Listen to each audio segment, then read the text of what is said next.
Okay, so just imagine this for a second. A world where all the big problems we deal with every day just vanished.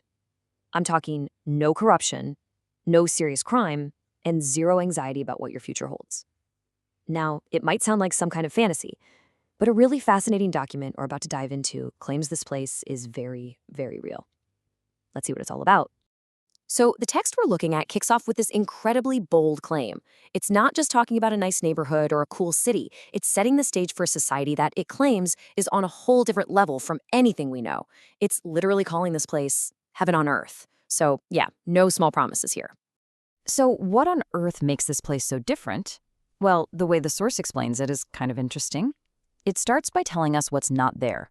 It describes a world where the vices we see all the time are, and I quote, extinct. Let's break down what that actually means. All right, first on the list is a big one: corruption. The document doesn't say it's less common or under control. It claims it has been totally wiped out. We're going to get into how a little later, but for now, just let that idea sink in for a moment. Next up, drugs. The text says they're just gone. And the reason it gives is pretty straightforward. The people who live there just don't use them, and apparently the whole system is so locked down that nobody can even smuggle them in. And to round out the list, there's gambling. The source says there's simply no reason for it to exist. So when you strip away corruption, drugs, and gambling, you start to get a picture of a society that's, well, just built differently, from the ground up. Okay, so if that's all the stuff that's missing, what does life actually feel like for the people there? This is where the document really shifts gears, from what's absent to what's present. A life without all the stress and worry that, we all know so well.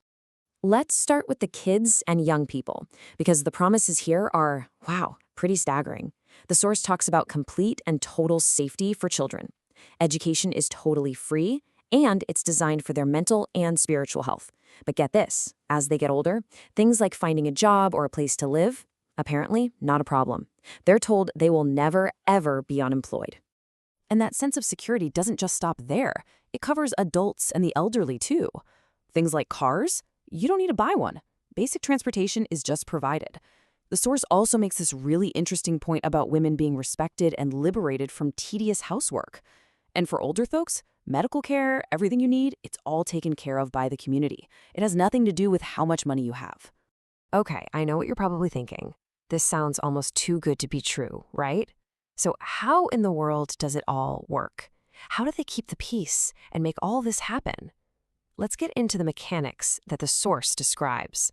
Right, the first thing that probably pops into your head is, what about crime? I mean, if everyone's needs are met, does it just magically disappear? Well, the document actually dives right into that. And the argument is that the whole system is designed to make crime totally pointless and basically impossible. And the way it explains this is really fascinating. Take theft, for example. The source says it doesn't happen because where would you even hide stolen stuff in a completely transparent community like that? And kidnapping for money? Well, if everyone already has everything they need, who are you going to extort and for what? See, it's all about getting rid of the reason for the crime in the first place, not just punishing it after the fact. And when it comes to something like violent robbery, the logic has a few layers. One, it's just not necessary. Why would you risk it when all your needs are already met? Two, people wouldn't even dare to. There's a strong social pressure against it. And three, the consequences, well, while the text doesn't say exactly what they are, it makes it clear they're extremely severe. Which brings us all the way back to corruption. And the solution the source gives is pretty wild. It's not about having better police or tougher laws. The claim is that corruption is gone because the things that allow corruption to exist, like officials you can bribe or a whole bureaucracy to navigate, they just don't exist at all. So we've talked about what this place is like and how it supposedly works according to the document, but there's still that one huge question hanging in the air. Is this a real place, or is it just some thought experiment? Let's get to the big reveal. Okay, so after all that, where is this place? On this beautiful blue planet, where could this possibly be? The document doesn't leave us hanging. Believe it or not, the document gives us an answer. Right there in the text itself, it lays out the name, who created it, and the whole backstory of this incredible community. It's called the Second Home. And it's not described as a country or some city you can find on a map. It's called a new model of human production and life. It's more of an idea, a system. And who's behind it? Well, according to this document, it was built through the work of an individual named Xu Feng from the Lifechanyuan monastery, along with the community of more than 2,000 Chan masters. And here's maybe the most surprising part of all of this. See, this isn't pitched as some dream for the future.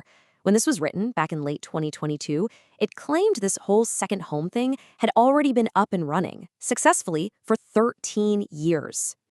And that's where the document leaves us. So whether you see this as a real place, a social experiment, or just a powerful idea, it definitely makes you stop and think. It leaves us with a pretty big question. What does this vision of a totally different world make you think about our own?